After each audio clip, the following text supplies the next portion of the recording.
Welcome everyone to this Workforce Executive Council Summit Roundtable. I'm Steve Lewis, VP of Strategic Content at CNBC. For the next 20 minutes, we're going to have a spirited dialogue and idea exchange about the workplace in 2021 and beyond. Joining me to co-facilitate this conversation are two of your fellow members, Angel Franklin, VP of Compensation and Benefits and Employee Wellness at Cummins, and DJ Casto, the CHRO at Synchrony. To the extent possible, I try to think of these as dinner table conversations from in-person events in pre-COVID times.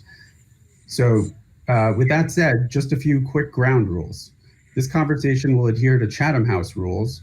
This is meant to create a safe space where you can all be as candid as possible with each other. We're recording the session for members who aren't able to make it today, and we'll post that on the password-protected member portal. The roundtable is designed to be interactive, so please stay on camera and participate. That said, please keep yourself on mute when you're not speaking. The only real challenge with this otherwise fantastic platform is an audio echo when multiple mics are open if people are not using headphones. So headphones are the best backup plan if you have them handy. If you have a question and we haven't called on you, please say so in the chat and we'll definitely acknowledge you. Finally, a troubleshooting tip. Leaving and refreshing your browser and coming back will fix virtually any technical issue. One of the great features of our council's programs is that we have truly world-class sponsors, and those sponsors recognize the incredible talent we convene. So they really step up and bring their top talent and leaders to join us in these discussions. So with that, I'm going to invite Kate McAllister, VP Employer Strategy and Business Development for Hospital for Special Surgery, to say a few words before we kick off the conversation. Kate? Thank you, Steve, and WEC council members, thank you for the heroic ways you have served your organizations the past year, and welcome to today's roundtable discussion. Our CEO here at HSS, Lou Shapiro, often says that culture doesn't eat strategy for breakfast, but that culture is the breakfast strategy that we need to start each and every day. I'm grateful to be part of an organization that appreciates the direct relationship between employee culture and service excellence to our patients. As we spend the next 20 or 25 minutes or so discussing our workplaces moving into 2021, I encourage us to think about how we can foster high-performing cultures that are marked by resiliency, service, and innovation. Thank you. Kate, thanks so much. There's so many topics to talk about. I think for those of you who've been participating in this session so far, we heard a lot from Scott Gottlieb, Dr. Scott Gottlieb, that really pertains to the upcoming year. We heard a lot from Michael Beschloss. I'm gonna hand it over to Angel Franklin, who has some interesting challenges in her workforce that she's spoken up about in prior meetings, and she's gonna bring us through the next part of this conversation. And I encourage everyone to really jump in because those are the most robust conversations. Yeah, absolutely. Thanks so much, Steve, and hello to everyone. Again, I'm with Cummins, and I've noticed some really interesting challenges during this time I shared a little bit about in some past sessions that we've had, but we're an industrial manufacturer. We manufacture engines and power things. And so we've got half of our workforce is, on the plant floor. We have people that are servicing generators that are in hospitals, engines, that go into fire trucks. So it's really critical. And then the other half of the workforce is at home, people in HR, finance, marketing. And there is definitely this dissonance that we're feeling in the organization that feels a bit polarizing, similar to, I think, some of what we're experiencing kind of out in the world. We have employees that feel like they're having to go and be on the front lines, and then the folks that are at home. And so this kind of duality that we're seeing has been difficult for our people, and we've been trying to think about how do we really take care of those people that are on the front line and make them feel loved and cared for and appreciated, knowing that by us being at home, we actually are able to divert more resources to those folks that are on site. And so it's been an interesting kind of challenge. So we've been thinking about what the future of work is going to look like. We really wanted to just talk about your challenges and maybe see if we could share some ideas. DJ, I know you've been doing quite a bit in the field of, employee choice in terms of, where they work. So did you want to talk a little bit about that, and then we can open it up to the group? Yeah, Angel, thank you. And I appreciate and understand the complexity you are in. I was in manufacturing prior to coming over to consumer finance. And so we actually do not have those same level of complexities because we don't have brick and mortar banks. all of our employees are in these large contact centers. And so we were blessed with the opportunity to get everyone home in 3 weeks. You had the technology capabilities, and you had about 20,000 employees around the globe. And through this partnership with our technology team and several other key enablers in the business, we were able to get everyone home in about 3 weeks, which was just this amazing experience to go through, and really fascinating to watch an organization talk agile and then have to implement agile in kind of the real world setting to meet kind of our emergency need at the time. And so for us, now that we have everyone home, like many of you, we've been doing a ton of listening sessions.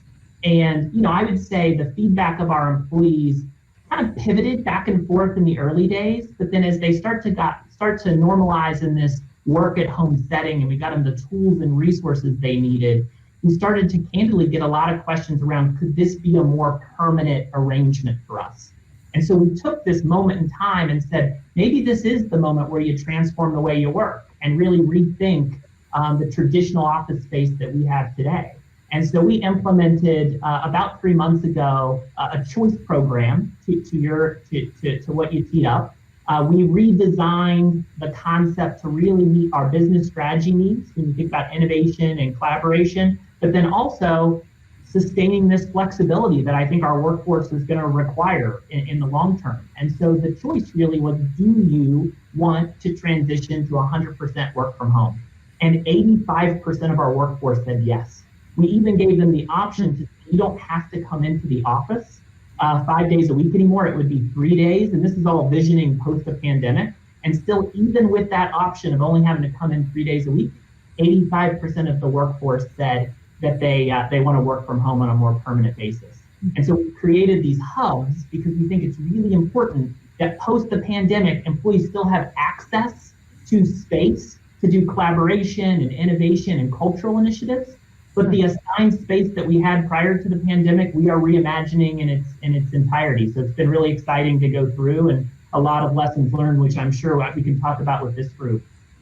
It's cool. No, it's great to hear. So I guess I'd be interested to hear from other folks, either like what challenges you have, and maybe we can just kind of bounce ideas off of each other.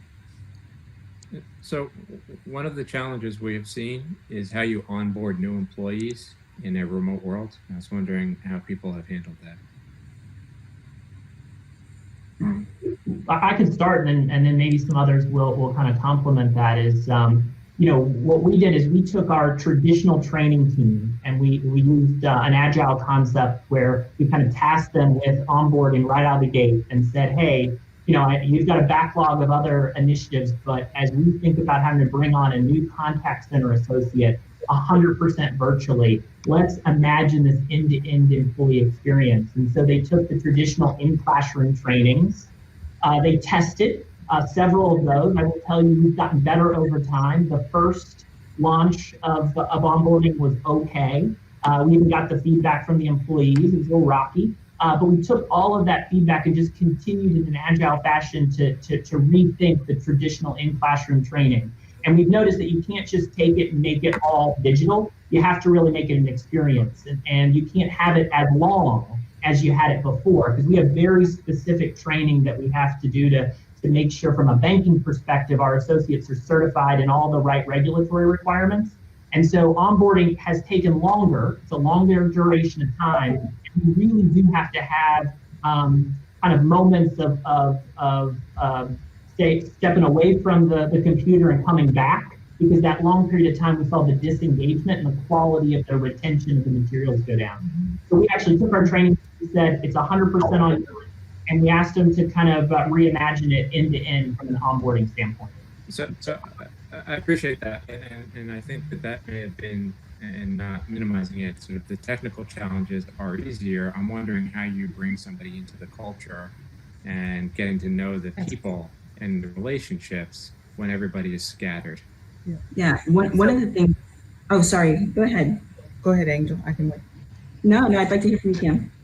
So I'll chime in, and I actually sit in a very unique seat. I transitioned between two technology companies who recently have had to do this. So I currently work for Zoom, but I came from Microsoft. And so I was at Microsoft when the pandemic kicked off, I actually reported the very first confirmed case at Microsoft and helped to build out all of the processes that they're using now. And part of that was how we think about onboarding in particular, because at the time with Microsoft, I supported Azure.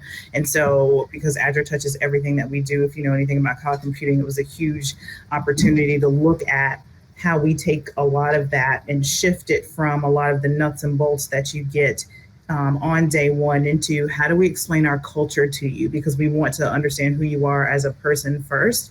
And so there was this fundamental shift in the thinking around saying, okay, what are the most important things that you would be teaching this person if they were coming to sit next to you in the office? What's important to know about the way that this team works? What do we value? And so there was much more of this mindset to lead from our values when I was at Microsoft. And so that became the thing that we leveraged. We also looked at some of the programs that we would do for people like our interns or other special populations who may have been coming in for a temporary time. And so we really needed to make sure we were conveying our brand through certain channels, right? And so leveraging the values and really leveraging our inclusion strategy to say, we want to teach you about why Microsoft believes so much in cultural adds to the company, right? We've been intentional about looking for these skills and capabilities, and because you bring that to the table, we would do this. So that was more of the conversation. On the Zoom side of the house, there's certainly been engagement with culture, but that's also been mixed with use of and familiarity of the product. So for example, on my first day, Zoom did a demonstration of all of its products. And so if you're familiar with Zoom, right, we leveraged the breakout rooms as a host.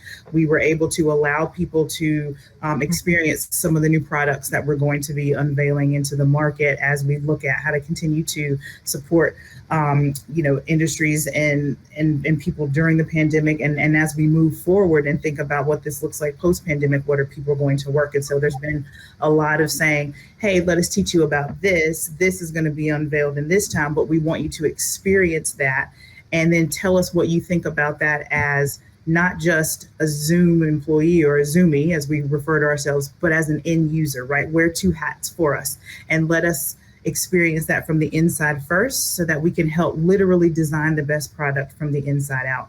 And then that's also been a demonstration of the Zoom values, which is around teammates, community, the culture that we have there internally, but then also our external clients and partners, because it then allows us to say, now that you've experienced all of this, help us evangelize it on the outside, because you're our best way of doing that. And so it's been a lot of upfront exposure to values, to product, and making sure people feel connected to that so that they can speak openly about it. Angel, so if I could comment as well, Joel, your question really resonated with me. Go ahead.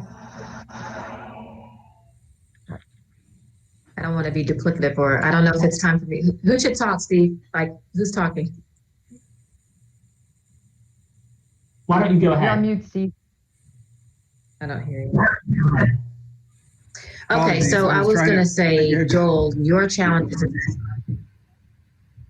that's okay. And so that's something that we at Waste Management are trying to contend with, Joel. How do we remain culturally connected while socially distant?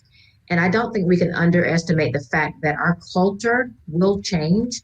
Now, will that change undermine the integrity of who we are, or will it become something fundamentally different? Because how leaders lead, how employees engage, how we performance manage is all going to take on a different, a different view based on how the world, the worker, the workplace, and the work is evolving. I think the sooner we're able to lean into that's going to be a change, the better off we're going to be. I love some of the things that Kim was talking about in terms of being intentional about making sure the values really are alive and well and they resonate. I have a bifurcation in my workforce. I have about 35,000 of my employees that are on the front line that never left, right? They were working during the pandemic. Then I have another 10 to 15,000 that are office-based. And so I got to make sure that, for instance, that flexibility is something that we are trying to infuse. But flexibility for a garbage truck driver is going to look totally different from flexibility for an office worker. but it's flexibility nonetheless. And so we're just being more intentional about really underscoring our values, even though it may look different. Its application may be different depending on what your role is in the organization. And we're teaching managers how to lead and manage a very virtual and remote workforce. And so it's going to be a challenge. And I think the sooner we're able to say our culture will be impacted by this future of work, but have to undermine the integrity of our culture, or how is it going to change? And I think we just have to be more intentional about making sure that every employee understands our values and its application to this new normal, because it's something that we're struggling with, quite frankly. So this notion really, of dissonance go ahead, is Cecilia. really resonating for me. I'm at Quest Diagnostics, and I think our workforce numbers are even very similar to yours, Tamla. We have about 8,000 employees that are coming into labs or into patient service centers or couriers every day from day one. They've not ever had the opportunity to work from home. And then we've got 10,000 folks that are working from home. And we had this dissonance and a little bit of us and them that was uncomfortable and unhealthy. And so, we said, what platform can we re-energize that brings us together? And so we decided to relaunch recognition. And we framed it in the culture of appreciation. And we did actually, Kim, through Zoom, we had piloted this training called Small Gestures, Big Impact.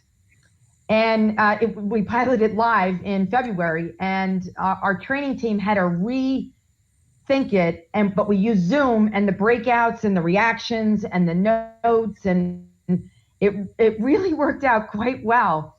But it taught we talked a lot about recognition versus appreciation, and the difference, the impact of appreciation is about who you are, and recognition is about what you've done. And that shift has really helped to bind the home working employee and the lab employee. And we're using, I'm not here to pitch Achievers, but we're using the Achievers platform, and they have this new function called Boost, where you post a recognition, but then you can boost it. And it's like this really cool way to say, wow, you did something great, or that's so wonderful. And we just launched it 2 months ago, and I just feel like it has started to change the culture and tamp down that dissonance that we're talking about that occurs when you have the group working from home 100%, and yet another large group kind of putting themselves out there every day. I think what several of you are bringing up, which I think is interesting, I just wanted to see if anyone has started to do this visioning post the pandemic. So I know we're solving for this moment in time right now, but as you're starting to think about your workforce and whether you're bringing them back or you're going to allow them more choice, are you visioning as well kind of a post-pandemic time period and starting to implement or thinking about some of these things similar to Cecilia you mentioned? I can take a little. That is literally a conversation. Yeah, go ahead. No, go ahead, Cecilia. You first. It was just literally a conversation that I had with Steve Rosiowski, our CEO, today. He's like, go find out what other people are doing on, how should we think about, as Dr. Gottlieb was saying, it sounds like next summer might be, a time where we might be shifting. And I do think it's, I love the choice. I do think, 5 days a week in the office is just a thing of the past. And, this notion of choice, I think, will live on well beyond the pandemic. So I think that's a really brilliant, kind of way to frame it, DJ. But even, this notion of not having, we had jam-packed conference rooms. It was almost exciting to have a lot of people in the room, right? And what I'm hearing from him is that maybe not something we do until 2022 or never. I was looking at some of the things that had come into the chat, and I think it connects to this about kind of what does the future look like. And Marcus, I think you had a question around like, has performance management shifted and the compensation strategies? And so I can talk a little bit about what that's been like for us. So I think from a performance management perspective, one of the things that we've experienced is like the extreme volatility of a time like this, and how it's like this Herculean effort from everyone. And how do you talk about performance in a space where like your strategies got thrown out the window and everybody was just kind of like fighting to make it another day? And so I think we're still doing performance management, but it is a year where we're, I think it's generally more neutral, and we've been actually shifting to have a conversation much more about overall like, mental health, wellness, how are people doing? So we launched a campaign called It's Okay, and we have like every month we're having like a different executive like share a mental health and wellness journey, have employees talk about what's going on with them. And it's been this kind of like way to connect, I think, our populations, because no matter where you are, if you're the CEO and your child has anxiety, or you're on the shop floor and you can't figure out daycare, like everybody's dealing with this increased amount of stress. And so there's this, I think, coming together that's happened amongst the population as we've all talked about how hard it's been on us mentally and emotionally. And so that's definitely, I think, as we look to the future, it's a way that we're thinking about our culture and how we kind of really encourage people to succeed by letting them be human and making it okay and safe to be a little bit more human. So I think that's definitely one thing that's changed for us in the future. And then from a compensation strategy, to be honest, it's been insane, right? Like, I mean, I think we've looked at special incentives, because we've got the labor market, as I'm sure you all have seen, has really done really volatile things. We've seen some areas where unemployment's risen, but we can't get staff. And so, absenteeism for us is at like 20-25%, because if you're exposed, we're taking you out of the workplace. And so we have been looking at special incentives for employees that are on the front line. And also, I think to reward them for what feels like, again, that they never went away, that they always were out there kind of making it happen. So I think we don't have a choice but to think about really doing things differently and trying to have some time to get a little bit in front of it versus just being reactive has been quite difficult, to be candid. It feels very reactive. To get the group feedback on, I've heard many of you talk about the frontline worker. We all have that frontline employee. And I think we've had to compensate them more this year, given some of either hazard pay or a variety of the different things. Are you starting to already bake into your plans where their rates go up, or do we feel compelled to increase rates of pay as we've now started to see how critical the frontline employee is, or paid time off? Any themes you're starting to think about as you're going into annual operating plan for the next year? We are definitely taking in some additional compensation market adjustments. DJ, what we're doing at Waste Management. Go ahead, go ahead, sorry. Or maybe if. Go ahead, Tamla. So the increases is a part of our normal cadence. Yeah, the increases for us on Frontline is a part of our normal cadence, because if you look at the truck driving industry, I mean, it's a very, the demand is high, supply is low. So that's kind of our normal operating rhythm. But what we are doing now, we're going to launch in January. We are being more intentional about articulating the comprehensive value of a WM job that far exceeds what a person brings home in their take-home pay. Because I don't think people really understand the value of their job, and it's beyond just your benefit statement. So we're going to be launching a campaign in January that really, really articulates the quantifiable and non-quantifiable value of a WM job, and be more intentional about not only engaging the worker, but also their spouses, to make sure that they know, because I think we have a very competitive position that we haven't been as strategic at communicating. So that's what we're going to do differently, but we will continue to have to adjust compensation because that's what the market bears. Folks, I'm so sorry to have to interrupt this fantastic conversation, but we had limited time, so I don't want anyone to miss the main stage, which is going to be restarting momentarily. But I do want to thank everyone for participating, for engaging, and for really your thoughtful and candid sharing. So I also want to thank our sponsor one more time, Kate McAllister. I want to thank DJ and Angel for helping moderate the panel, and I really want to thank all of you for everything you're doing for your workforces right now. I know it's not easy, and we have these conversations on a regular basis through the council. I know I see some of you regularly, and all you have to do is click on the stage button on the left to get back to the main program. All right, so be well, be safe, and take care. Thank you. Thank you.